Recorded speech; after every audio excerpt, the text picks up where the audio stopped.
It happened in the jungle. Oh, boy. Boy George of the jungle. Oh, boy George of the jungle. Well, does the karma chameleon live in the jungle? Ooh, the plot's thickening. Yeah, something's very thickening. Confusing. You ready? It's coagulating.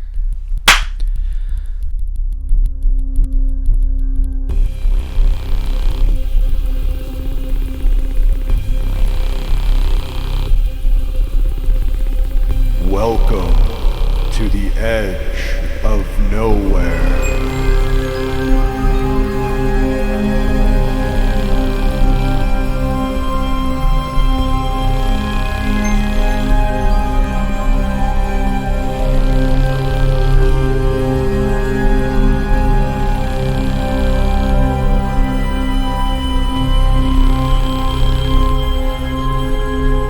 Monster Lore Tour Podcast.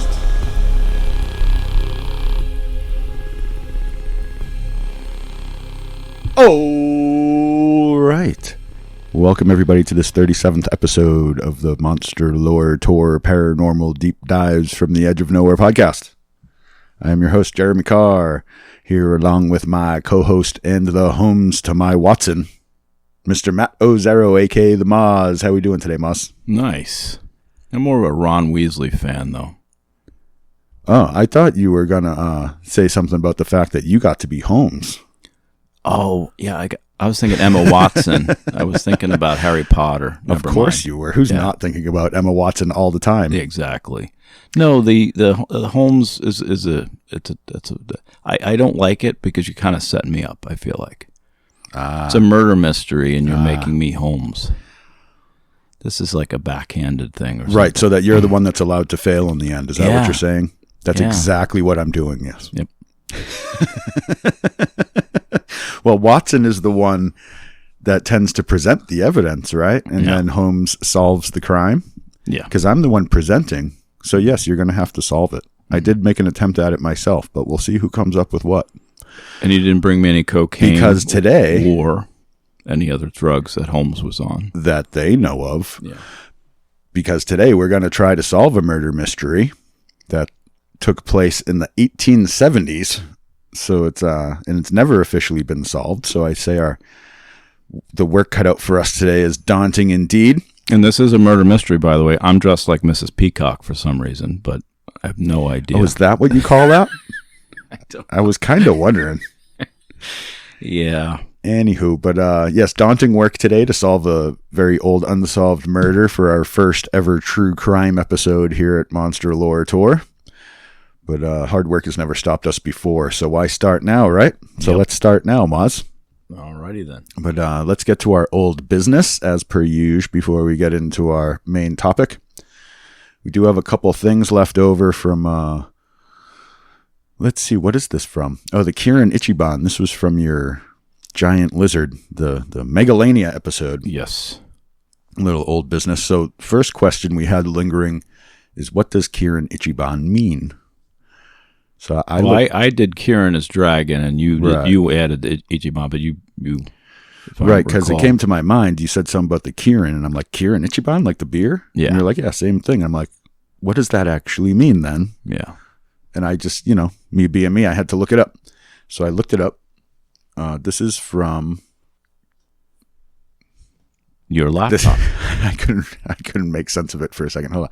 This is from Kanpai Drinks, KANPAI drinks.com/Japanese beer. I'll have the link in the show notes, of course. But this says Kirin is the Japanese translation for Keelan, which is spelled with a... So Kirin is Kirin, is the Japanese translation for Keelan, which is Qilin, a four-legged creature originating in Chinese mythology. The Kirin is a strong and magnificent yokai, which is Japanese spirit or monster. Similar to unicorns, the Kirin is often associated with peace and a symbol of prestigiousness. So as you can see on the bottle label, the Kirin's body is covered in holy fire, which is pretty badass. Yeah. It doesn't say dragon anywhere in your little... Well, then Ichiban translates to number one.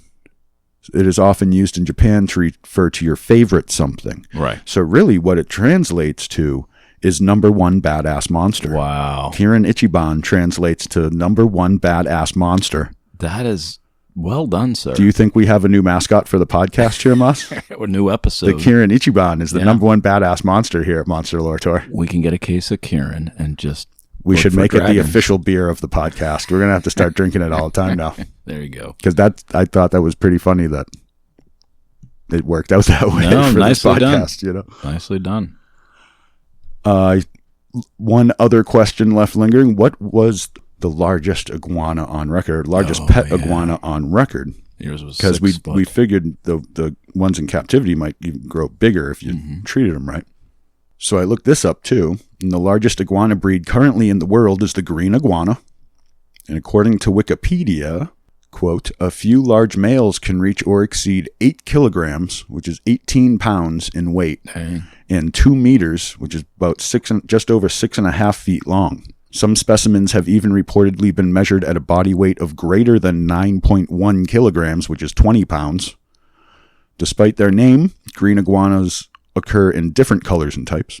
So badly named green iguana. So according to my research, the largest iguana in the world belonged to my buddy back in college that we talked about in the episode. Though, right? Because it was definitely about 6.5 feet long, high end of the given range. Wow. And probably weighed about that 20 pounds, which is as big as they get. Nice. So do you think, Maz, that it makes sense that I would actually know the largest iguana in the world? Yeah, somehow it does. Me? Somehow it does. I've seen Cheech and Chong's up in smoke and still smoking like more times than I can remember. We could have done an us file on that, really. Yeah, kind of could have. Yeah. Maybe I'll bring him on sometime, talk about that iguana. He had some stories. Nice. He just put it up in the tree sometimes. It would freak people out. I thought you meant the iguana. I'm glad I now know it's your friend who owns the iguana. Yes, my friend who owned the iguana. Okay. I'm not going to try to interview the actual iguana, Moss. I'm not that far gone yet. Maybe in season 3 I'll try something like that. Season 1's a little early. There you go. Did you say you had a piece of old business as well? Yeah, the Francis Scott Key Bridge went down about a week ago or less than a week ago. And this is giving you an idea when we're recording this. And I looked up immediately, if there were any Mothman sightings around that. Oh, yeah. And then I thought, and this is the reason I think it's a interesting tidbit, I thought I have to be the only idiot doing this. There's a couple of websites where we're being inundated with people asking about Mothman sightings around. There is, and there hasn't been any, but a lot of people were thinking that way and asking those questions. There is a large Mothman community that's getting bigger every day. Yeah. A community of Mothmen that we know fans. about? Oh, fans. Okay. Mothman fan community. Okay. But it's very big online. It was huge this last Halloween. Yeah. Mothman was one of the most popular costumes this past Halloween, I think. Dang.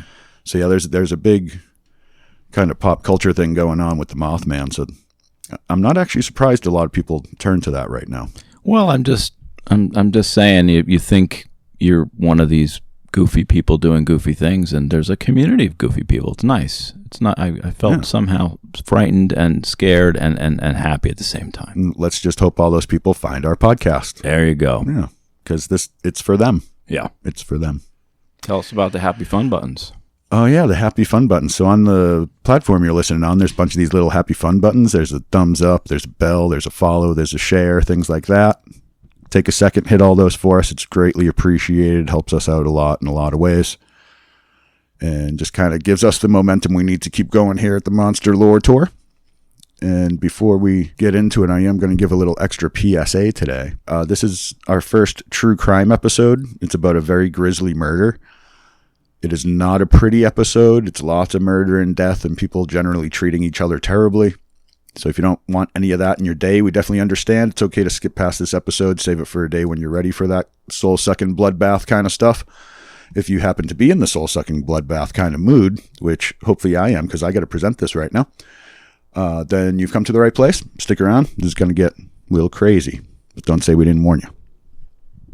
Our story begins on the evening of Friday, March 20th, 1874, in the small German immigrant farming hamlet known as Saxtown, Illinois. It is the early days of settlement in the Mississippi River Valley, across the river from St. Louis, with Saxtown being a bit less than 20 miles southeast of the quickly developing city. It is a promising place for the wave of immigrant German farmers coming to America at the time, and the homesteading of the West allowed them to do something they never could at home: own their own farmlands. It's a swampy spring evening. The moistness of the recent rains and snow melt that flooded the Mississippi Basin have turned the roads and fields to nearly impassable mud slicks. A local farmer by the name of Ben Schneider walks toward his neighbor's farm, Carl Stelzenreiter's. Ben arranged to buy some potato seed from Carl the day before during a local farm auction, and the season for planting was upon them, so Ben wants to quickly get a hold of the seed. Ben double times it through the long, muddy slog of about a mile to the Stelzenreiter farm. For the hard-living German farmers of the Saxtown area, hard work and fast action was simply the way of things. Nicholas J.C. Pistor's book, The Axe Murders of Saxtown, describes Ben Schneider as barrel-chested, average height, strong hunched back, no education. He was not a patrician farmer who milled about the land drinking bourbon, nor was he a famed Latin farmer who debated the merits of agricultural theory. Ben worked the land himself like a slave. His body, at just 28 years old, was assaulted by life on the farm. He had lost most of his teeth, and his hands were so badly calloused they looked like the belly of a snake. Today he intended to carry the sacks of potato seed a mile home on foot by balancing them on his shoulders. Ben marched to the Stelzenreiter's farm like a caveman. The Germans here didn't take their time. So if there's a tough farmer and there's this patrician farmer who just mills about and drinks bourbon, I want to be one of those. Well, of course you do. Well, look what being a real farmer did to this guy. Yeah, being a real farmer is... It sounds like it's not an easy life, dude. Yeah. Not an easy life. Like Yeah. you're working. You are working all day, every day, from the time before the sun comes up to after it goes down. Maybe all the patrician farmer spots were filled in that town. I don't know. It wasn't that kind of place. Oh, okay. Yeah. But when Ben nears the Stelzenreiter property, he pauses. There is something strange about the place. The animals in the yard are in a sort of anxious tizzy. The Stelzenreiter's newly acquired dog sounds to be barking from his pen behind the house. It is otherwise eerily quiet. There is no sign of the 5 members of the Stelzenreiter family. This is strange indeed for this time of day. Ben calls out to Carl and Fritz, the men of the house, but receives no response. He makes his way warily onto the front porch and knocks on the door. The animals continue their tizzy. The Stelzenreiters continue their strange non-presence. Ben decides to do an unforeseenly fateful thing. He opens the front door. After another brief pause, Ben turns and runs from the porch, runs with the reckless abandon of a frightened child. It would be agreed that the first of his horrified screams were heard by the nearest neighbors at shortly after 5 p.m. He runs as though for his life, screaming curses and terrifying babble in his native German tongue.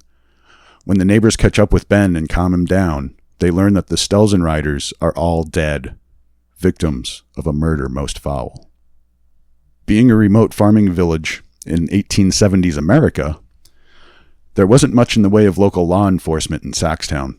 Upon discovering the murder scene, the people of Saxtown sent word to the sheriff and coroner up in the county seat of Millstadt. But with the muddy condition of the roads throughout the area, it would be at least a day for the officials to show up. In the meantime, the people of Saxtown turned to the one person they could think of who might be able to parse any sense out of this. The well-respected and most educated guy in town, the school teacher, Isaiah Thomas. That's right, Isaiah Thomas. Now, multiple generations of NBA fans are going to be distracted. Mm-hmm. I know I was. There you go. Try to concentrate here, everybody. Different Isaiah Thomas, okay? When Mr. Thomas showed up at the Stelzenreiter farm, there was a pack of local people milling around nervously on the front lawn. As the people of Saxtown had hoped, Mr. Thomas took some form of control over the situation. He formed a makeshift posse out of the men present. We'll get into specifics on those involved a little later. And entered the fresh murder scene. This is where it's going to get a little nasty, everybody. Here's how the New York Dispatch, in an article published on March 29th, 1874, described what they found inside the Stelzenreiter house. Before we go there, I have one question, though. Okay. Lots of people milling about. Was there any bourbon involved? Because there's a lot of milling. Oh, I'm sure somebody was drinking. In a situation like that, I would have been drinking. So it was patrician farmers. Okay. Yeah, there you go. All right, so here's how the New York Dispatch described the murder scene. There, just inside the door, was a pool of blood, and looking to see from whence it came, the clotted hair and gaping wounds on the head, face, and neck of Fritz Stelzenreiter met the eye. He was lying on his left side with his head resting on his arm, and both arm and head were surrounded with a pool of blood, which had become dark and coagulated. And close by on the floor lay 3 fingers, which had been severed from his hands. It was indeed a sight that would make the stoutest heart stand still. His throat was cut from ear to ear, and his face had become perfectly black from the quantity of blood which had lodged in his head. Fritz wore a pair of denim pants and a blue shirt. He had evidently been laying on the lounge from which he arose to meet the assassin's instrument of death. The door of the adjoining room was opened, and there on the floor lay the body of Karl Stelzenreiter, father of Fritz, the most terrible sight that ever a human being looked upon. His throat was cut or chopped a little below the chin, so that the head was nearly severed from the body. His head was crushed, and from all appearances he had been first struck with an axe or some heavy weapon and knocked down, and then butchered in the awful way in which we saw him. His bed was still unmade, and seemed as if he had just left it. He was dressed in a white shirt and a pair of drawers. Both on the shirt and the drawers were clotted drops of blood, and like the picture in the other room, congealed gore was seen all around him. The old man's hair was jet black, and strange to tell, not a sign of blood was noticeable in his locks. But here we come to the most heart-rending scene of all. In a bed in the same room in which Fritz laid, and about 3 yards from him, were his wife and 2 children. The mother's face was a complete mass of blood and hair, and was, in fact, scarcely recognizable. In her arms she held a little infant, pretty even in the bed of death, and its little arms were closely clasped around the neck of its mother. It was a little girl, 7 months old, with light flaxen hair and blue eyes, which were open and seemed to beg for mercy. The mother's bosom was exposed, and close to it she held the babe. Both looked as if they had sunk in sweet sleep and never afterward awoke. On the inside of the bed lay little Charles, whose head was also crushed in, and whose features were not to be seen because of the blood and bruises which disfigured his little face. The mother had a deep gash in the throat, but the children were killed by a single blow to each. Little Anna, in fact, could not have been struck with an axe or hatchet, but rather with a club. There they lay, all huddled up together, as they had gone to rest, and God only knows whether they ever awoke to see the weapon raised above their heads, and if they did, whether they only looked once, and then all was over. Whew. This true crime stuff is rough, Moss. I'm going to need that bourbon. Wow. Dang. I should have brought tequila. So a truly gruesome scene indeed, and it left a mark on Isaiah Thomas, as he became the first to pick up the mantle of investigator for the Stelzenreiter murder case, and he would remain obsessed with the case until the end of his days. I'm not overstating that, but I digress. Let us now meet the victims, the Stelzenreiters. The Stelzenreiter family was typical of an immigrant family of the times. 3 generations under one roof on the homestead farm, they all worked together and hoped would become the legacy passed down to future generations. There was Karl, the granddad and family patriarch, Fritz, his son, Anna Tashi Stelzenreiter, Fritz's wife, and Karl's 2 grandchildren, little Charles and little Anna. Karl Stelzenreiter, the family patriarch, had begun his adult life as an upright, hard-working, God-fearing farmer in the German countryside. But for all his good deeds, hard work, and soulful toils, his life felt almost Jobian. I have to say, if it was Jonah Ian, if he got swallowed by a big whale, that would be a good cryptid tale. Oh, that would but be the cool. Jobian stuff, it's just sad. Yeah, Jobian is way worse. I'd rather be in the belly of a whale. He got out in 3 days and had a cool story to tell his grandkids. Yeah. But the original modest farmhouse in which he lived with his wife Maria burned down under mysterious circumstances. Arson was always expected, but no perpetrator was ever identified. Somebody burned his house down, apparently. Being a strong-willed stoic German of the times, Carl looked at the disaster, rolled up his sleeves, and rebuilt. The new house was even more modest than the original, but he could take pride in building his own domicile, and it filled their needs well enough. But then the worst of the tragedies struck. In the course of just 3 years, from 1838 to 1841, Carl and Maria lost 3 children. First, in 1838, their 4-year-old son died. Then their new baby only made it to 13 months before dying in 1840. And then their next baby made it barely a year before dying the following year in 1841. If you take a minute to really do the math on that, it just gets even sadder.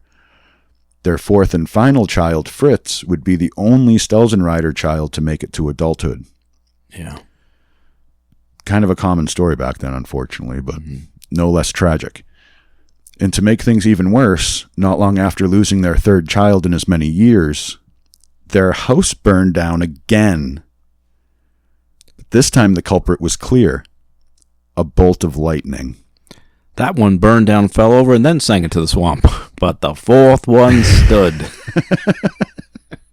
But it was almost like God was like, yes, you are, Job. Yeah, Here's your house Jobian. burning down again. And if a whale did show up, though, no. Yeah. So it seemed God truly had turned on Carl and his family at this point, or you could at least see why Carl would feel that way. Yeah. Deciding not to stick around to see how much worse it could get, Carl Stelzenreiter packed up what little his family of 3 had managed to save through all the horrors of his life. In the summer of 1844, they sailed to the land of hope, the land of milk and honey, the land of the brave and the home of the free, America. Dang. I mean, they were definitely a poor, huddled mass of human at this point. Wouldn't you be after all that? So where else are they going to go, Mm-hmm. They came to America. But Carla and Maria did not make land in the New World at Ellis Island, as one might expect. Their ship came to port in New Orleans, and they quickly changed over to a riverboat and sailed up the mighty Mississippi. With a voodoo queen, right? Yeah, there you go. A little gambling on the boat, maybe. When they reached St. Louis, they saw a burgeoning city, bustling with the full energy of Western expansion, but surrounded by empty, fertile Mississippi Valley farmlands that was pretty much up for grabs. Carl's meager savings proved enough for him to purchase a modest homestead across the river from the growing city, and his family's new life began in earnest. Carl's fortunes did a complete 180 when he started over in America. He became one of the most prosperous farmers in the area, and the envy of many a fellow immigrant German farmer, which was pretty much the only people living in Saxtown's little corner of the world at that point. Things were so good for Carl, in fact, that he became a bit of a money lender, giving out small loans to fellow farmers to help them keep up with their payments in hard times and whatnot, and collecting it back with a modest amount of interest, of course. Mm-hmm. This led to the envy Carl's neighbors felt toward him to take a bit of a dark turn. He was respected, but not necessarily always well-liked. But none questioned his stand-up, man-of-his-word, proper Christian reputation. It seems Carl legitimately became an American success story through no more than tenacity, sweat, and pure determination of purpose. If that doesn't deserve some mad cujos, I don't know what does. Mad cujos, Mr. Carl Stelzenreiter. Mad cujos, sir. Down boy! There you go. Carl, of course, wrote home often about his personal successes in the readily available fertile farmland for any and all who wanted it to come and claim in what was then the American West. It was enough to entice his 2 brothers, Charles and F.W., to ultimately follow their older brother Carl across the ocean to America. But Charles and F.W. did do the more customary passage through Ellis Island, and were for a time enticed into big city life. they started a business together in New York City. It was a grocery store that achieved a notable level of success. It would later be transformed into a liquor store and become even more successful. It did well. Yeah. You know, that booze has a tendency to sell itself. You know what I mean, Moz? You can sell it? We've been just giving it away to our friends. I just drink it. Drink it or give it away. This is a new business model for us. Yeah, we're going to have to rethink that whole approach. We don't need Patreon members anymore. We have a new plan. We'll sell you booze. But New York was not the safest of places to reside in those days. This was 1855 at this point, the heyday of Bill the Butcher. For those who don't recognize the name, he was portrayed by Daniel Day-Lewis in the classic film Gangs of New York. There you go. That big, nasty guy. Things really started hitting the proverbial fan in the city at this point, so Charles decided it was time to follow in his senior brother's footsteps. He moved his family to Saxtown, joining Carl as an honest-to-goodness farm owner. So Bob the Builder's different, like kids. If you're thinking of Bob the Builder, Bill the Butcher is right. different. Bill the Butcher is a very different thing. Yeah. But as with all stories about real life, even with the major turn of fortune in his new life, things still weren't all sunshine and roses for Carl Stelzenreiter. He was haunted by his past losses and failures, his dislocation from his homeland and family. Here's a passage from the Axe Murders of Saxtown by Nicholas J.C. Pistor, if you would, Mouse. The old man couldn't shake the tragedies from his days in Europe. He had become a drunk, driven to alcohol by fear of God's inevitable retribution. Oftentimes he sauntered about the land like a ghost, mumbling incoherent German expressions. His bitterness led to arguments with friends and family members, and even his own son. Carl also had frequent quarrels with anyone who owed him money, especially his son-in-law, who farmed nearby ground. Carl held chattel mortgage on the property and was often frustrated with slow payments. And we'll get into that son-in-law in a little bit. So it seems Carl was haunted by his own inner demons, and his money lending, seemingly good-natured and well-meaning, was maybe more about collecting the interest than his moral Christian attitude made it appear. And when his beloved wife Maria tragically passed in 1866, Carl was left emotionally alone with his demons. So it was the demons in the conservatory with the lead pipe. We all have our demons, Moz. Yeah. To add to Carl's woes, in 1872, F.W. Stelzenreiter, The grocery guy. the grocery/liquor store brother in New York, the big city brother, The Mr. Hooper. and at this point, the sole proprietor of that successful business in New York City, remember? Yeah. And the holder of what the farmers of Saxtown would consider to be a small fortune, he passed away. This was a tragedy for his two brothers living in the edge of nowhere community of Saxtown. I got my edge of nowhere reference in there, Moss. There you go. It must have felt like My they... favorite Star Trek episode. There you go. It must have felt like they may have well been on another planet when they heard of their brother's passing. Speaking of Star Trek episode. Starring Gary 7. There you go. And to make things even worse, Carl's dark side kicked in, and he fought with Charles over the inheritance left by F.W., causing a rift between the two remaining brothers that would not have a chance to heal before Carl's soon-to-be gruesome end. The news that Carl may have attributed with being the quote-unquote good news is that he apparently won the fight with Charles over F.W.'s inheritance. By mid-March 1874, all of Saxtown was abuzz with rumors of the incoming Stelzenreiter inheritance fortune. Gold, they whispered to each other on the street. They say there is a fortune in gold bars on its way. And this going to the man already seen as the wealthiest around, in a notably impoverished area, in one of the hardest economic times in American history. Not that we have a shortage of those, but, it really was at that time. You can imagine the ideas that were coming into some people's heads over all the whispering in dark corners. Can you hear their thoughts, Moz? Can you hear them whispering? I thought that was man or demons. That's just me living rent-free inside your head. Dang. Then came the day. And free booze. Oh. Then came the day. Thursday, March 19th, 1874. It was the day of the big farm auction for the people of Millstadt County, of which Saxtown was a part. This was an opportunity for all the farmers of the area to trade their extras for neededs or sell their extras for some extra. You know how it go, right, Moss? There you go. Extra, read all about it. There you go. Just want to make sure you were listening. What the whispers had been saying in the days leading up to the day of the farm auction was that a package had arrived at the Millstadt post. Dun, dun, dun. Dun, dun, dun. The post office for Millstadt County. A large package, they said. A heavy package, they said. A package that, they said, contained a ransom in pure gold, and it was addressed to the Stelzen riders. It seems the already legendary inheritance had arrived. On the morning of Thursday, March 19th, 1874, Fritz Stelzen rider took an early ride up to the post in Millstadt, and then moseyed on down to the farm auction. Milling and moseying. Milling and moseying, man. You know, the Midwest, that's how they do. Yep. All of the German farmers from all the surrounding area were there to witness his coming. They also witnessed the seemingly heavy wicker basket hanging around his neck, covered carefully so as not to allow the merest of glimpses of its contents. They witnessed it with piercing stares as the wild whispers continued. That's them whispering in the background. So that was cicada. Fritz was able to do some standard farmer business, even with everyone breaking out in nervous sweats if they got too close to the booty-filled basket around his neck. He arranged the sale of some potato seed to his neighbor Ben Schneider, the man who would run in horrified panic from the Stelzen rider's porch the following evening. Fritz maybe should have stuck with business such as this, business as usual, but what he did next was most unusual indeed. That's a good name for a podcast, too. Most unusual indeed? Yeah.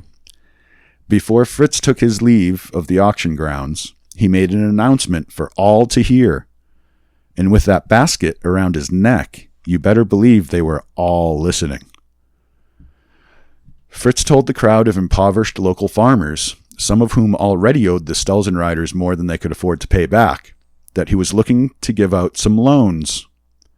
Not just any loans either, mind you, Moz. He was specifically looking to give out some cash loans up to an amount of $800. Adjusted to today's dollars, that would be worth about $21,600. So you're talking over 20 grand in cash loan. Nice. And not only that, but he specifically told them to come by the farmhouse if they were interested because he had the cash on hand at home to loan them if they wanted it. On neck, actually. Yeah, but it was a limited time offer because on Monday, he specifically told them on Monday he would be taking the cash to the bank in Millstadt for deposit. So he's dumb. Kinda, right? Yeah. So if you want to, quote unquote, borrow my $800 in cash, which to them was worth about 20 grand, Better would get be it to us. before the banker does. He said, just come to my house, he said, because we keep that pile of cash on hand, he said. And now we're so rich we don't even need it anymore. So we're going to loan it out to you losers so we can make even more money off you. No.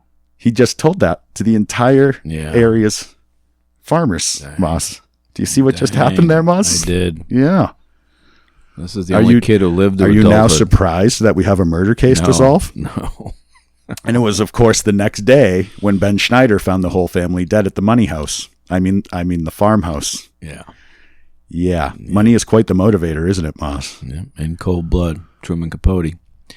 It's funny, there is this axe murder. Like Lizzie Borden got her own song about that stuff, and we don't have a song about the. We have to come up with one. In its time, we're going to have a lot of newspaper articles attached to this because this was kind of a heyday for newspapers in America. Pulitzer was in St. Louis running his first ever paper at this point. Like it was a big boom of newspapers going on, and this story became national news. Did he ever win his own prize though? I wonder about that. I'm not sure how that all worked. Probably just named it after him. Oh, I'm sure. Yeah, I'm not sure what. But how it's that still all worked, sad though. he didn't get one. Sure. Well, if your name's on it, the Lombardi never won a Lombardi trophy. Is that sad? I don't know where that went. I don't know what either of us were thinking. Yeah, I have no idea what that was. So, this is a Whodunit episode. So now that we have the general story, that's your background of the family and the lead up to the whole thing and everything. So let's switch into investigation mode, okay? You ready there, Holmes? Already solved this. Ready for your inspection, Mr. Holmes? Yep. I'm going to present the case as it were, and then we'll do our overall discussion at the end and come up with our final theories and all that. So take notes if you like along the way. Ask questions if you like, Maz. But hold all your theorizing for the end, okay? Drop in a little, interesting once in a while for me. That would kind of be cool. Oh, I can do it in German. Very interesting. There you go. Yeah. Like that little guy with the glasses. Or Carol Burnett. What's the Holmes line? Elementary, my dear Watson. There you go. Drop one of those in somewhere if you find a spot for it. There you go. All right, here we go. Investigation on. Let's go back to the immediate aftermath of Ben Schneider discovering the murder scene. As the people of Saxtown waited for someone of perceived authority to show up, a number of the Stelzen riders' neighbors stood a sort of vigil outside the murder scene. Some of the notable men gathered outside were Frederick Eckert, the Stelzenrider's closest neighbor and the administrator of the murdered Carl Stelzenrider's will. George Schneider, brother of Ben Schneider, who discovered the murder scene earlier in the evening. And the young Killian brothers, George and Charles. You're going to notice that all the guys, there's like 3 or 4 different male names in this, that just everyone had the same names. Everyone had the same few names around here. Oh, you know what I noticed? Tons of Charleses. There's like 4 Georges involved and stuff. So, but this is part of a theory already, and I know you said not to do it, but the word kill is in the name Killians. Irish red. Yeah. And the young Killian brothers, George and Charles, who had a rough and tumble type of reputation around town. See, my theory's getting stronger. Yeah. So, when the smartest guy in Saxtown showed up, the aforementioned school teacher, Isaiah Thomas, don't get distracted, he found these men, their wives, and some other neighbors all milling around looking grim. That's a lot of milling. They all turned... Thank you, Moss. They all turned to Mr. Thomas for guidance and obviously expected him to take some kind of action. So girding himself, he declared he would go into the Stelzenrider house and inspect the murder scene and make sure that there weren't any survivors amongst the fallen family, which it seems like someone should have done that already, considering how long they've been standing around waiting for him. But, This is why they need the smart guy to show up, I guess. He turned to the crowd for volunteers to join him, and several of the men gathered to join Mr. Thomas on his grim mission. One notable exception was George Schneider. He began showing signs of coming apart at the seams, so to speak, since he first approached the Stelzenrider farm. When Mr. Thomas turned to the crowd and asked who was brave enough to investigate this most horrid scene with him, George Schneider, quote, staggered up against a wood fence and fainted. The Killian brothers rushed to help. They took him off to the side and splashed water on his face to revive him. He regained consciousness, but remained on the ground. So he kind of flipped out a little bit. Mm-hmm. George Killian remained outside with George Schneider, George, as he regained a modicum of composure. By the time he entered the house, because they did eventually follow, I think he wanted to prove that he wasn't a coward. So he went into the house after he fainted. He did eventually recover and go in before the rest of them came out. Don't you faint after you see this stuff? That's the weird thing, right? Yeah. That's what makes it weird. It's a pre-faint. Yeah, like if you went in and were like, and had that reaction, that's one thing. That's normal, Right. But by the time he entered the house, Isaiah Thomas's posse had already confirmed all the victims were definitely deceased, and they had covered the corpses with bed sheets. This, of course, was done out of respect, but as any modern forensic investigator would tell you, it also contaminates the crime scene in a major way. Not that it really would have mattered much in this case, but, you know, still. Anywho, when George Killian entered the already contaminated scene, he was reported to approach the body of Anna Stelzenrider and say, quote, "Let me see how bad her head is hammered out of shape and if that eye is sticking out yet." It makes no sense. I mean, he's saying this as he's... This is George Killian, the one who stayed with the guy. George Schneider fainted. George Killian stayed outside with George Schneider until he regained his composure, and then the two Georges went in the house, at which point George Killian, not the one that fainted, the rough and tumble basketball player, said, "Let's see how bad her head is hammered." But what would the eye sticking out? It almost implies that he saw it sticking out at some point. Well, it's. I'm going to get right back into my notes here, which got him a whole bunch of side eye from the other men in the room. But Yeah. because how would you know to even think that? But stick a cork in that, and we'll come back to it in due time, because we're not doing our theories the eye yet. right in there. But yes, you're on the right track on that one. That's why that makes him suspicious. Yeah. Now let's go through the facts that were gathered in the initial part of the investigation. Then we'll get to the list of likely suspects, okay? So here's your facts. One thing that Isaiah Thomas was able to discern in his initial investigation of the scene is that the knife that slashed the Stelzenreiter's throats was wielded left-handed. He wasn't a stupid guy. Carl Grugan. And that there appeared to be two murderers working together, most probably one with an axe and one with the knife for finishing people off. Specifically a corn knife, is what they say. Dang. Next, the Stelzenreiters had purchased a large dog a few days before the murder, assumedly to add protection to the house with all that money coming in. But the dog was found penned up in the backyard, not standing guard in the house. A job you would think it would be tasked with as the new, already trained dog. But like, they just wouldn't got you have it, though, right? in there with you when you were? Yeah, but they got it specifically already pre-trained. Oh, gotcha. To be like a guard dog. Mm-hmm. And then when they went to bed at night with all that money in the house, they locked the dog up in the backyard. That Yep. doesn't sound right. Nope. Next, the area was experiencing a notably wet season. Of course, there were no paved roads at this point, so every road in and out of Saxtown would be useless to any form of travel, except for slogging through on foot. And that would be tough going, for sure, to get too far down the road. This led many in Saxtown to believe that the perpetrators were still among them. Milling, no doubt. Milling around amongst them. And next, thanks to the extra soggy conditions, Isaiah Thomas found what he believed to be two sets of tracks running from the front porch of the Stelzenreiter's house straight to the Schneider farm. He found this suspicious and put the Schneiders on his list of suspects. We'll come back to that in a bit. We should get Jeffrey Meldrum to study those prints. Yeah, there you go. That's what I would do. Then there was a blood trail of sorts that was picked up on by Isaiah Thomas and his posse of inexperienced investigators. Here is a little clip from the previously referenced article from the New York Dispatch, March 29, 1874. It begins with someone asking Mr. Thomas, quote, "What about that blood found on the road a mile north of here?" "Well, that is a clue to the murder.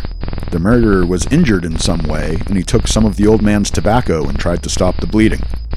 The tobacco was found blood-stained near the road about 1 mile from here, and in the direction of that man's house."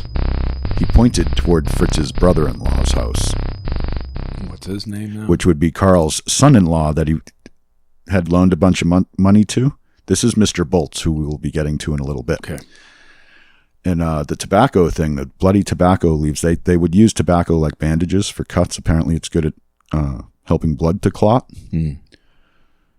So they found some bloody tobacco leaves on the road towards Mr. Boltz's house, who was the son-in-law of Carl, who owed him a bunch of money. And there was lightning that night, and there was a bolt involved. No, the lightning was in Germany that burned his house down. Oh, sorry. Jumping ponds. The Fritz mentioned there is, of course, Fritz Stelzenreiter. Oh, that's right. It was just a dark and swampy night. I'm sorry. Right. So this Fritz's brother-in-law, or Carl's son-in-law that we're talking about, is Fred Boltz, who's married to the sister of Fritz's wife. He's a major debtor to the Stelzenreiters at this point. As we said, Carl held that chattel mortgage on his farm at the time of the murder, and Fred Boltz was supposedly in quite the arrears on his payments. So one more piece of evidence to present, and then we'll get back to the timeline. A couple days after the murders, a report came in from a railroad conductor. The railroad was running right near Saxtown at that point. So here's a passage from Nicholas J.C. Pistor's book. You want to take this one, Moss? Sure. Conductor Fleischert, who ran a train on the Cairo shoreline, had read the early news accounts of the murders. Fleischert, whose route traveled from Belleville to St. Louis, reported that a strange man had gotten on his train the morning of the murders. Fleischert eyed him closely and said the man had a guilty look upon his face.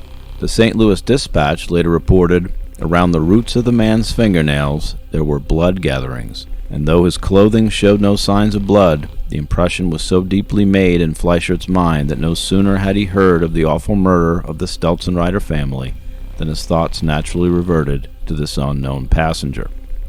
Fleischert gave a vague description of the man, but confidently said he could identify him among 10,000 convicts. This led some to believe that the murderer, or one of the murderers, managed to escape through the sodden mudslick that was the Saxtown area and get himself aboard a passing train. I wonder if the bloody footprints leaving led towards the train. Yeah. And we can't ask anymore, can we? We'll get more into that as we go here. So to the best of my reckoning, these are the facts gathered by the investigative team in the first day after the murders. Now let's get back to the timeline. While Isaiah Thomas and his posse were doing their thing, word had been sent to the county seat in Millstadt, the closest real town in the location of the nearest sheriff's office.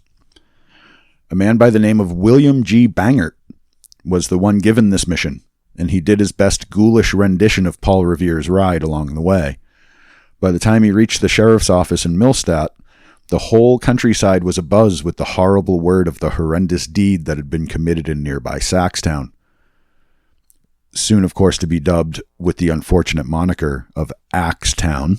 Mm-hmm. I mean, a little too on the nose, maybe. Terrible for sure. But you know how it is with people, Moss. People got to people. Yeah, but it's also a slight to the guy with the corn knife. I mean, what about him? Yeah. But, it didn't rhyme so well. But by the time the actual authorities arrived on the scene, there was a mob of literally hundreds of people gathered on and around the Stelzenreiter property. The murder scene and all related evidence had been compromised and variously tampered with, and the list of theories was as long as the list of names of those among the mob. And to make things worse, if that was even a thing that could happen, the reporters were as quick to the scene as Johnny Law, and they were chomping at the bit to get some kind of scoop on the newest big story in the country. Yeah. So this turned into like national news overnight. Yep. Every newspaper wanted it. This was the heyday of newspapers, and there was stiff competition for readership. This bloody mess of a murder was pure gold to the newsprint publishers of the day. Not so different from today or any other day in the end. It's just now it's cable news instead. And the reporters were more than happy to throw their 2 cents into the whirlwind of hypotheses flying around Saxtown. At this point, Isaiah Thomas considered himself the lead investigator on the case, regardless of not being an officer of the law. The school guy. Yeah, the school teacher. Okay. And he quickly developed an obsession about the case. The sheriff who arrived to witness the mob scene at the murder scene was Sheriff James W. Hughes. Sheriff Hughes also quickly developed an obsession about being the one to solve this most gruesome of mysteries. You see, his reputation had taken a hit after a slew of unsolved murders in the area during his watch. It was an extremely difficult thing to solve a murder in these days, before any of our modern techniques and technologies were developed. Oh, yeah. Well, Holmes did it. Yeah, in fiction. He was pretty smart, though. All I'm saying. But really the only way to know for sure was to catch the perpetrator red-handed in the act of committing the crime. He was red-handed. He said he cut his hand when he used tobacco. Or at least have some credible witness come forward to testify. But if there were no witnesses to the crime, and no super clear-cut evidence to show who did it, there was really no way to say for sure. And unless you could say for sure, there was no way to convict anybody on it. No. But James W. Hughes was a sheriff of some renown, and the people who elected him didn't want to hear that it was impossible. They wanted to hear problem solved. And Sheriff James W. Hughes was determined to give them that answer. So the race to solve the Stelzenreiter murder was officially on. And today, 150 years later, to the year, mind you, that race is unfortunately still unfinished. I hope to see us finally finish that race today, together, Moz. We're going to finish it together, you and me. You ready? Right now. We're about to get into the real meat of this with the theories. The Fleischert. Of the various cases brought against an assortment of suspects. Before we do that, do you have any questions or anything at this point that you want to discuss so far, Moz? I want to question some of the witnesses. I would like to as well. Yeah. But they are all long dead. Yeah, I understand. Yeah. So Hughes is off the case 150 years hard. later? You said he was still working on this thing. Well, until the end of his days. Oh, okay.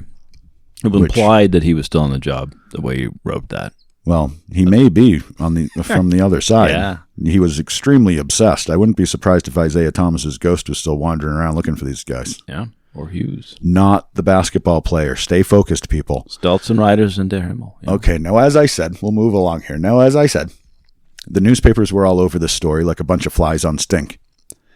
A young news mogul by the name of Pulitzer was coming up in the area against some staunch members of the old guard. If you want to get deeper into the journalist wars going on around this case, check out the previously mentioned Nicholas J.C. Pistor's book, The Axe Murders of Saxtown, all in the show notes. We're not going into that side of the story here, but I am going to go to some of the original newspaper accounts to help explain who was accusing who of what and when. Okay, Moss? Got it. Okay, let's look at our suspect list and work from that. I believe the first name you'll have by order of presentation here is Carl's brother, Charles. As we spoke about earlier, they were at odds to begin with, and then had a serious falling out when their other brother, FW, died and left all that gold for them to fight over. But there is more to the case against Charles than just that. Charles had moved a few counties over to a new farm a few years prior after a falling out with his brother, Carl. It was not so far that the trip between their farmsteads couldn't be made, but it couldn't be made casually, and it was far enough to keep the brothers from bumping into each other unwittingly. When word reached Charles Stelzenrider's farm that his brother and all his progeny were brutally killed in their home, it was expected by those of the Saxtown community that the bereaved brother would rush to the scene and attend to the fallen family. Yeah. Right? One would think. One would think. But Charles had a different reaction. He ignored it. He never came. Not to the scene of the murder when he received the news. Not in the following days. Not even to the funeral sometime later, for which he would have had ample time to prepare himself. It seems the bad blood with his brother over his other brother's money had run so deep that Charles could no longer be bothered to care. This made some people in the community wonder if the estranged brother had something to do with the murders.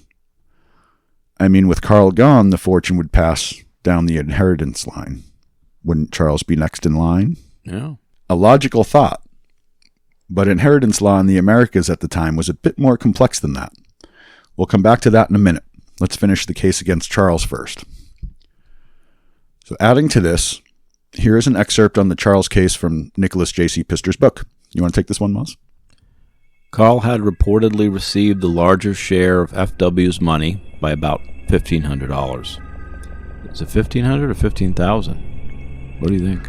$1,500 doesn't seem like a lot when we're talking about gold bars. You got to remember that $800 then would translate to over $20,000 now. Yeah, okay. So that's like $50,000. So this $50,000 of the past infuriated Charles, who felt slighted. It is said that this excited the jealous anger, and that there had been a quarrel between them about it, and Charles had expressed himself bitterly towards his brother. The St. Louis Daily Globe reported they have not visited each other for some time. Another paper said Charles had vowed to seek revenge. Could that revenge have come in the form of a murder?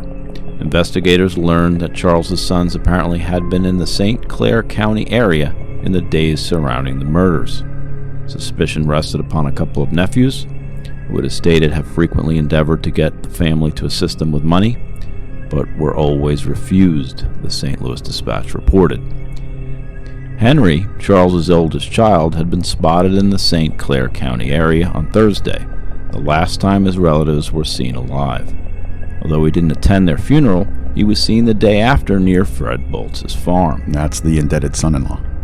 It was found out that he had a large cut on his hand, and this made him even more suspicious, as it was reported earlier that one of the murderers had to be wounded, the Einziger Westons reported. So we have bad blood. We have the nephews seen in the area on the days surrounding the murders after a couple years of zero contact between the households. And we have the known division over the money.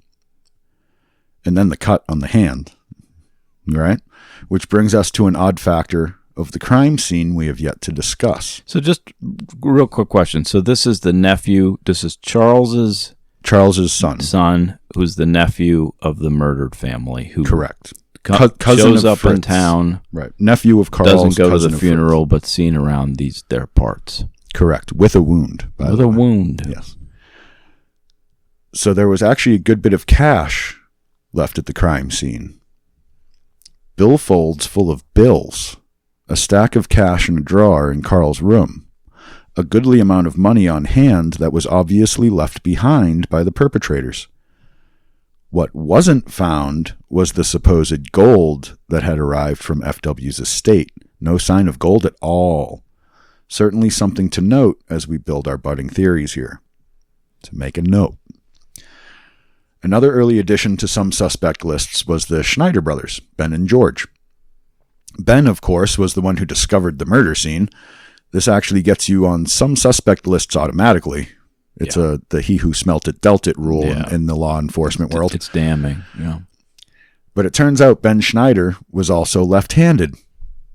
You remember what we said about the knife? I am not left-handed. It was wielded left-handed. If you remember, it was determined that the knife work at the murder scene was committed by someone left-handed. The corn knife.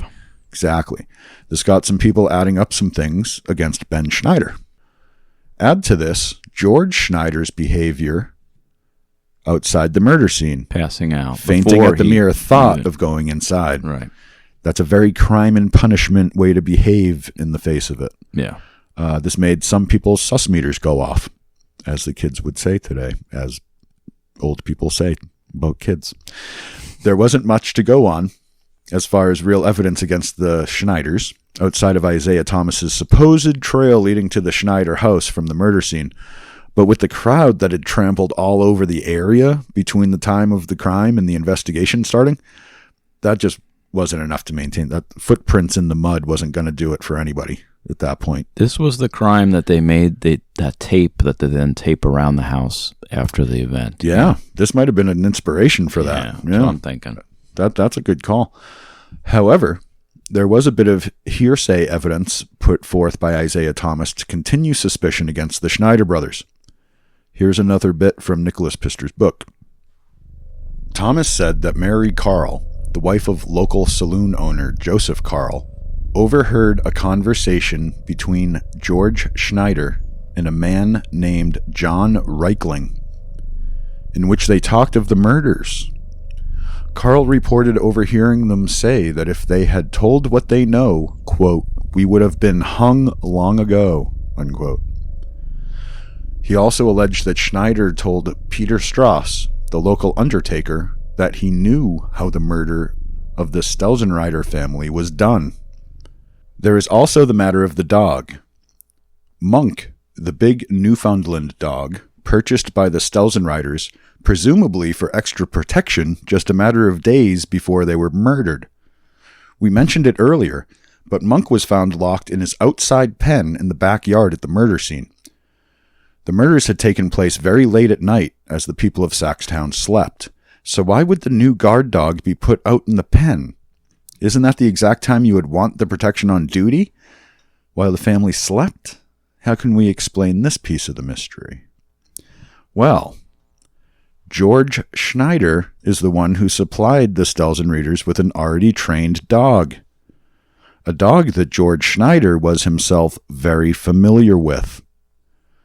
Could it be that George Schneider showed up to murder the Stelzenreiters and was able to get away with it because Monk, the dog, had an existing relationship with him? Who else could have coaxed Monk into his pen? Something to wonder on there, Moz. Mm-hmm. This is the guy who fainted and... Correct. Next, we have the aforementioned Killian brothers. And, you know, their name has kill in it, so obviously they're murderers. That's Moz's way of putting a theory together. Yeah, I'm looking at those too. Anywho, there wasn't much to directly put the Killian brothers on the suspect list, but that remark George Killian made at the murder scene made it seem like he had some inside knowledge of the event. It is well known in investigative circles that criminals are prone to returning to the scene of the crime, anxious to bask in the glory that is their horrible work. That is why George Killian's comment at the murder scene piqued the interest of Isaiah Thomas and others. George Killian was on all the investigators' lists as either a suspect or some sort of accessory after the fact, with intimate knowledge of how it all went down. It was an odd comment he said about, like, why would the eye, if it's in, was it not in? Is it back in? Why would he be... Like, he knew details of the murder that he wasn't supposed to know anything about. It was an odd statement to make. Definitely makes him sus. Kids, after you've axed a family, don't do that. Don't axe anybody, please. Oh, well, I'm just saying if they were to. I'm not saying... We're not condoning any behaviors here, Maz. I'm not. This is not that kind of podcast. Okay. There's enough of those out there already. We don't need to make another one. I'm saying if you did already. Correct. Yeah. Anywho, we also have Mr. Frederick Eckert. Mr. Eckert was the Stelzenreider's closest neighbor and was considered to be of bad character by the community at large. Sheriff Hughes, at one point, arrested Fred Eckert along with his fellow deviant friend, Jacob Petrie, for the murders, claiming that, quote, the footprints which were supposed to have been made by the murderers correspond exactly with the feet of these men, unquote. We talked about the footprints, though. Hughes and many others were convinced that Eckert had something to do with the murders, but the footprint evidence was shaky at best, with the crime scene having been so well trampled by the crowd before the proper investigation had begun, so there was no way to make the charges stick. This did little to quell the suspicion aimed at Fred Eckert, though. Okay, now you want to tell us how Nicholas Pistor's book explains it, Moss?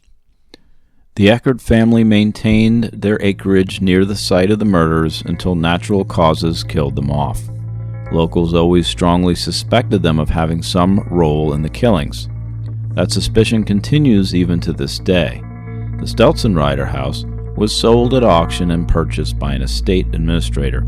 Since then, the property has known only 3 owners over a century-plus span, with the current owner being Randy Eckert, a descendant of the Eckert family. We'll get more into that in the side trail, too. You see, the Eckerts, being the direct neighbors of the Stelzenreiders, would of course have coveted their land. And with the odd laws of the day, Eckert would be the executor of the estate. And the inheritance laws would be dependent, get this, on who died last of the adult Stelzenreiders. Is this just because he drew up the will? He's the lawyer? I mean, this is just literally how the law worked. Wow. Who would inherit the estate would depend on whether Carl, Fritz, or Anna took their final breath after the others. Oh, boy. With the murders all happening seemingly at once and no witnesses or confessions to the crime, there was no way to tell. Yeah. This would give Eckert an advantage in ultimately acquiring the Stelzenreider land. And he's like on the adjacent property. I do want to note, we're going to get into this in detail in the side trail, but his descendant owns it now, but they did not take it over then. That is a point that should be made. Gotcha. This brings us to the man who became number 1 suspect on most people's lists, Mr. Fred Bolts. This is the guy we've been talking about, the son-in-law, the indebted son-in-law. The case against Fred Bolts was almost too obvious. The black sheep of the Stelzenreider clan, Bolts was really just a leaf dangling off the family tree. He was Fritz's brother-in-law through their wives being sisters, so neither he nor his wife were actual blood Stelzenreiders. But the link through marriage in such a small community was enough to consider them family. This arrangement was much to the chagrin of Carl Stelzenreider. Fred Bolts was, by all accounts, not a good farmer. His land produced too little to sustain itself and his family, and he quickly became indebted to his father-in-law, Carl. The debt only grew over time. We mentioned before that at the time of the Stelzenreider murders, Fred was in arrears in his payments to Carl. Was that patrician or Latin farming? He was, I think he did the drinking the bourbon part and forgot about the rest of it. just the milling about. Just milled about. Yes, he was a mill about farmer.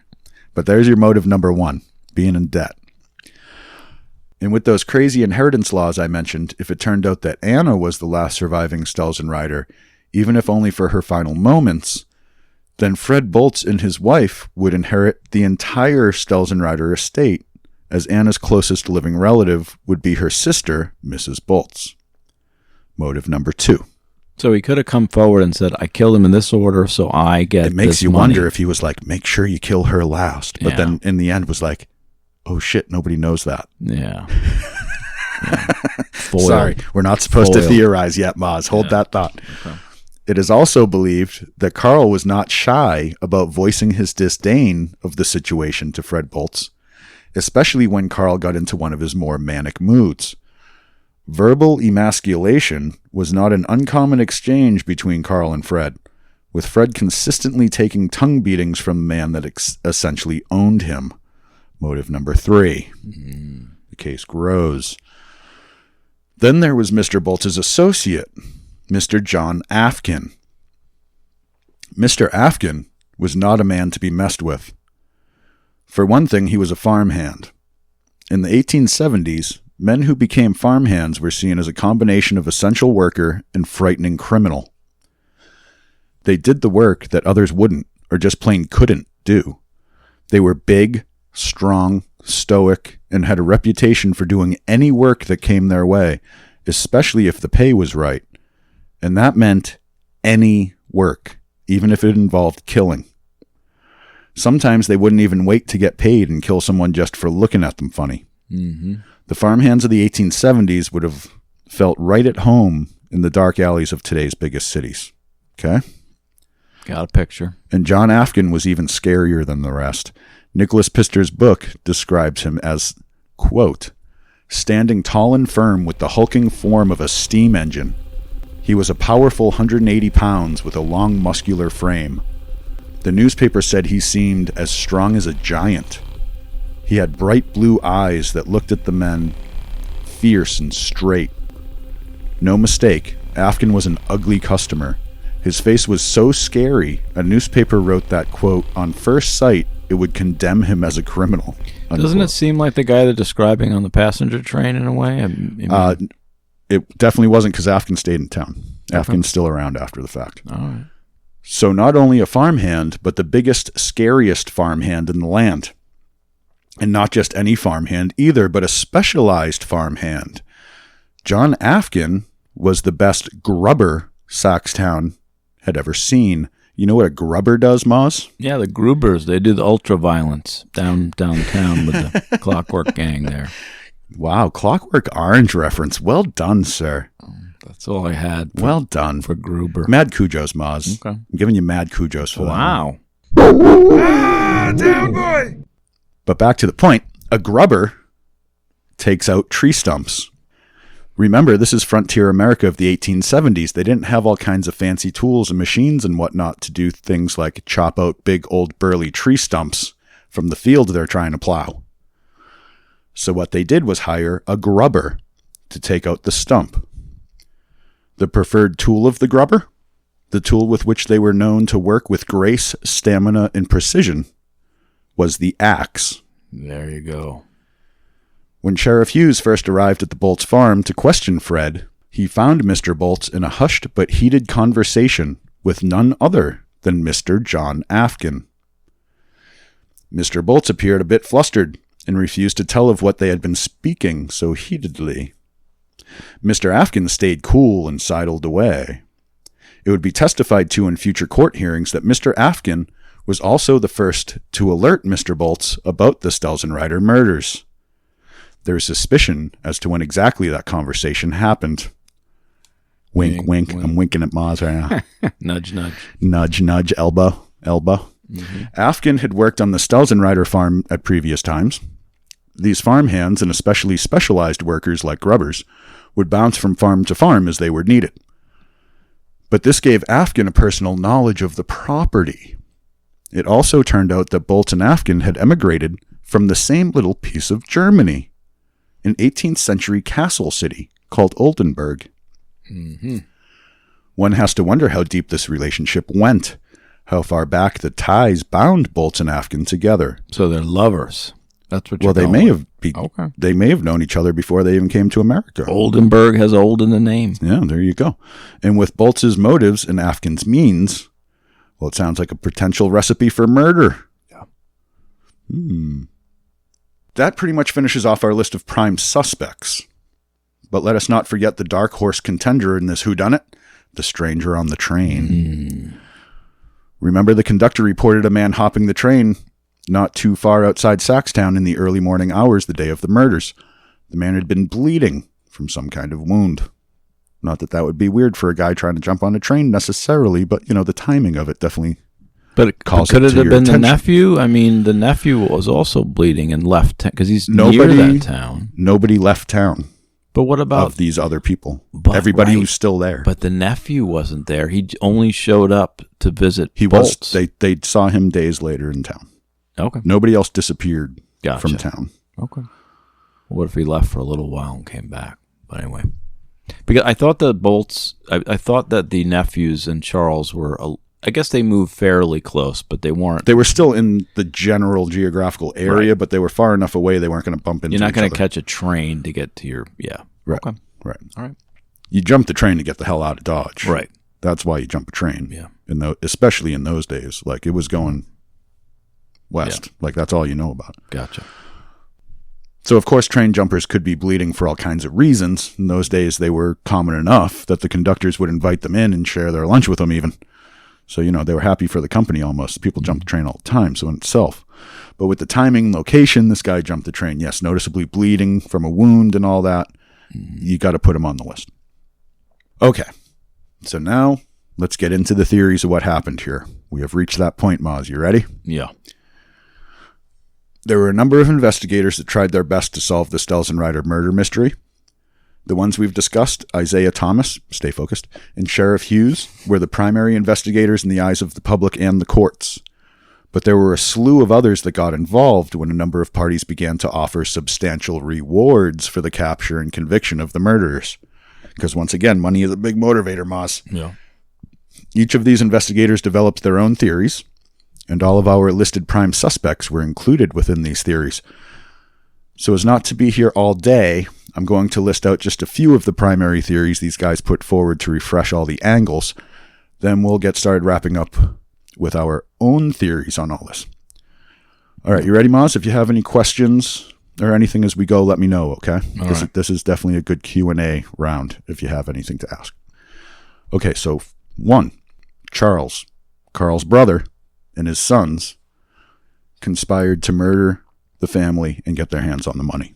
Are these in That's list of one theory. order of possibilities? They're just Random? Okay. Yeah, like they just are what they are. These are all kind of equally theorized things. Gotcha. So one is Charles and his sons trying to get the money.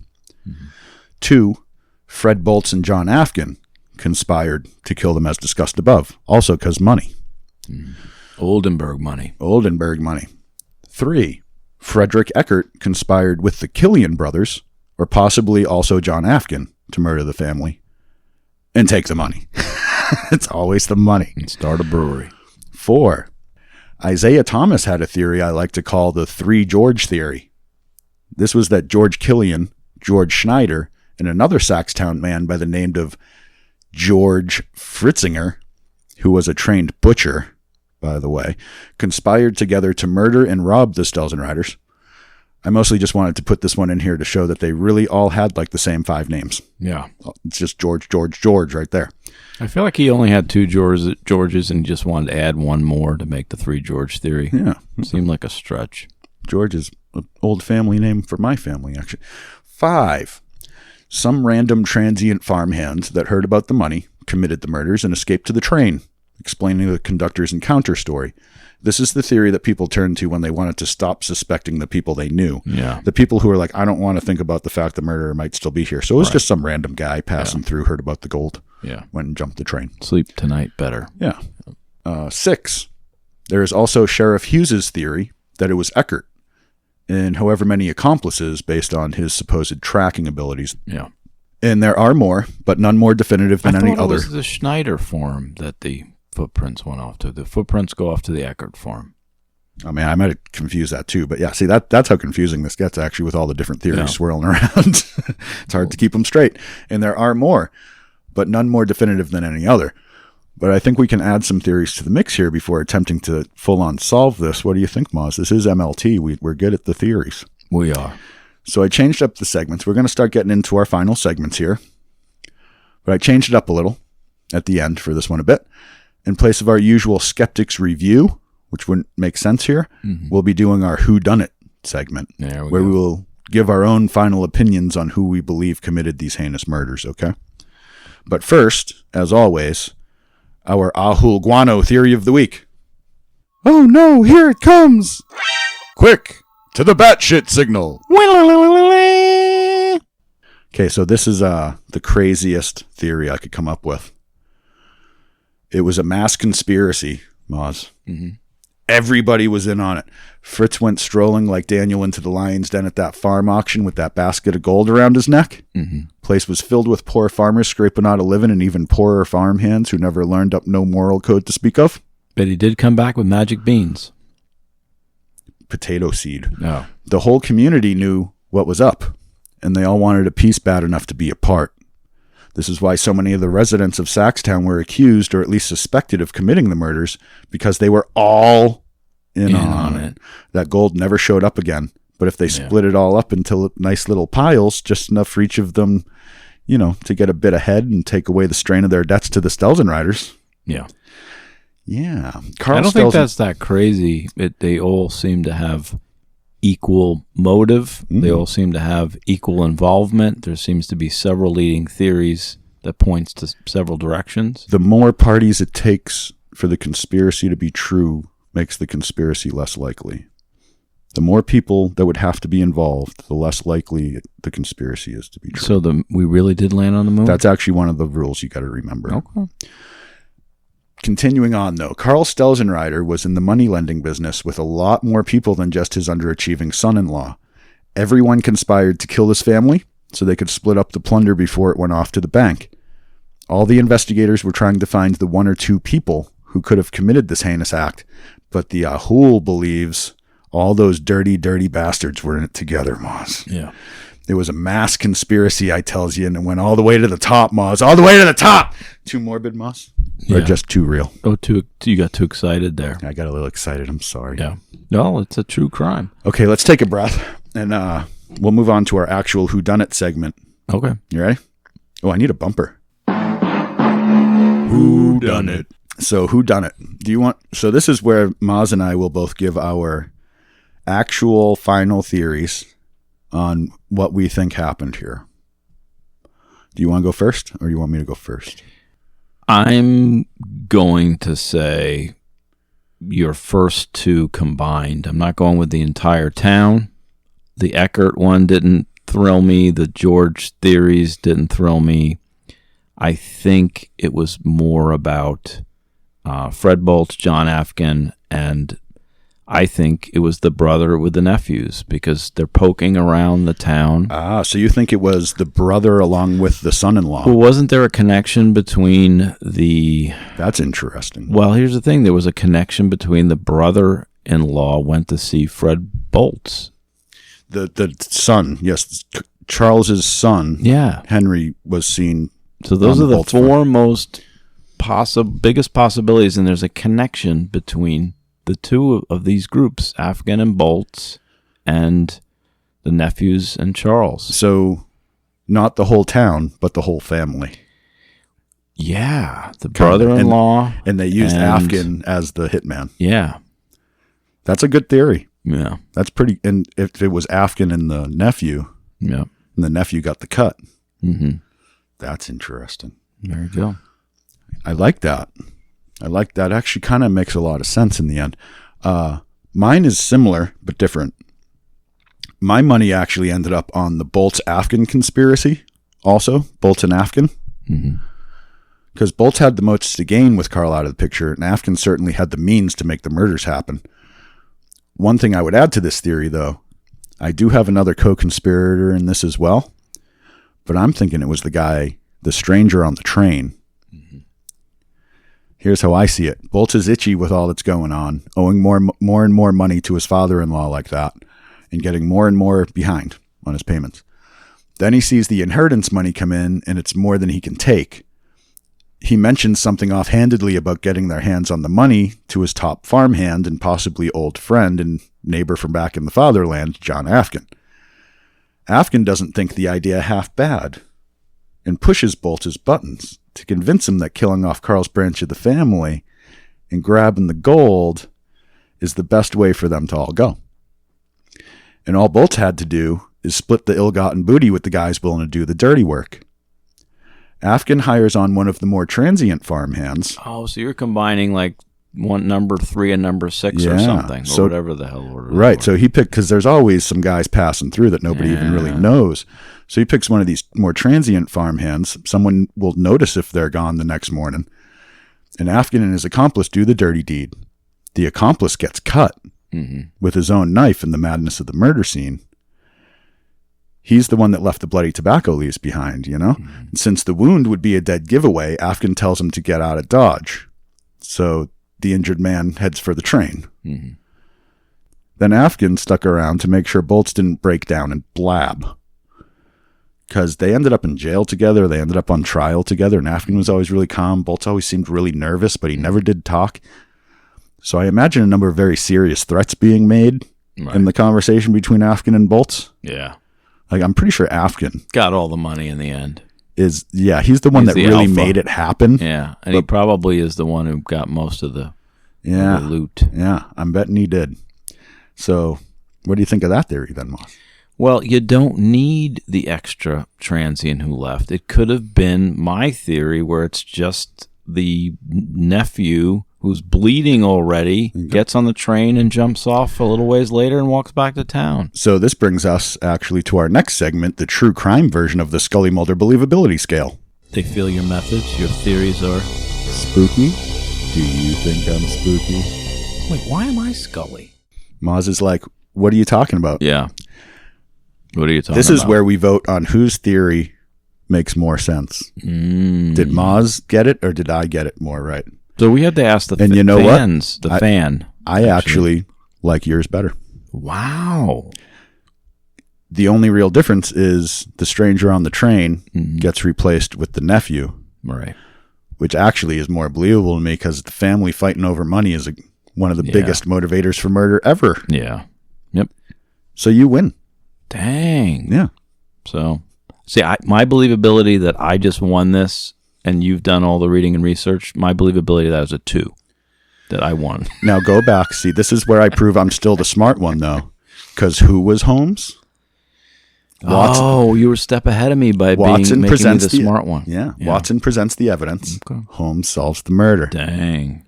Yeah. We filled our roles perfectly there, Mr. Holmes. So but then you are saying you're the smart one. This is where you say elementary, my dear Watson. Elementary, my dear Jeremy. Thank you. Which brings us to our closing segment, Wolfman Puck's Cryptid Culinary Corner.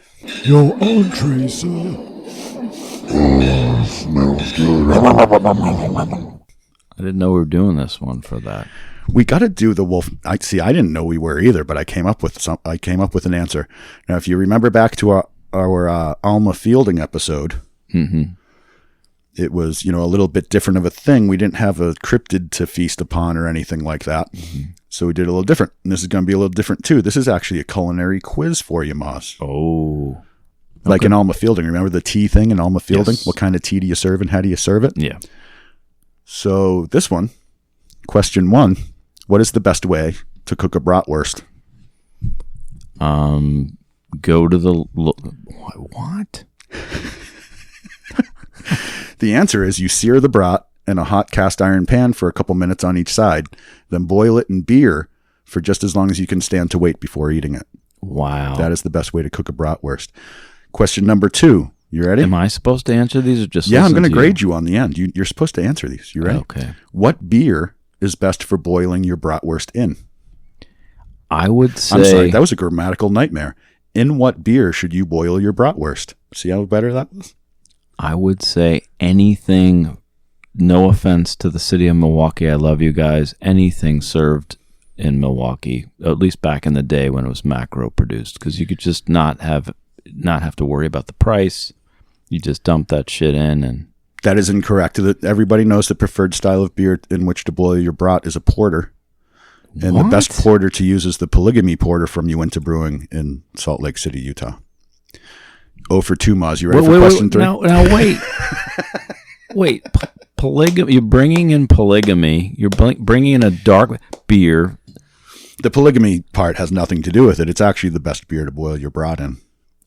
That's very suggestive, A, sir. And B, I guess any porter in a storm, because Well, yeah, if you don't have that, use a porter, though. Yeah. I've never cooked with a dark beer. I put Guinness stew I've made with a dark beer. Guinness works. But too. I've never cooked a brat in anything darker than a lager. Use the Guinness and cheese-based stews in soups. Yeah. Question 3, you ready? I don't think you cook off a really good beer and a brat. You get your cheapest the best Milwaukee has to offer, maybe Milwaukee's best. Do you have something against spoiling yourself once in a while? Yeah, but you don't get to drink it. You're dumping. It's all going to be gone. Which brings us to it's question make 3. Me sad. Which comes to question 3. What is the best beer to serve with a bratwurst? I would go with a strong ale. It's a great answer. The actual answer is anything in an oversized stein. Question 4. But what is that? Just so it's amounts matter. Is that what we're saying? Correct. Oh. Question 4. How many bratwursts could I eat right now? Well, 15's my limit on Schnitzengruben. Incorrect again. The answer is how many do you have? Wow. And question 5. Can we go get some bratwurst right now, Moss? I know I've found a place, yes. Sweet. You got one right. You just failed the quiz. I'm sorry to tell you. Dang. And on that note, we're going to get out of here. This episode's getting a little long. We'll see you in a minute in the side trail. Until next Tuesday, have a good one, listener.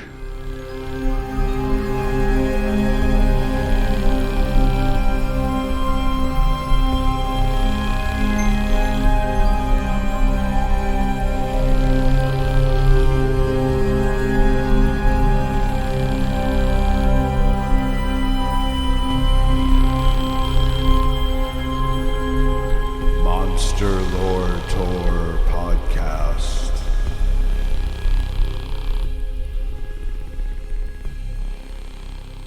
But if Woody had gone right to police, this would never have happened. Correct. Dun, dun, dun, dun.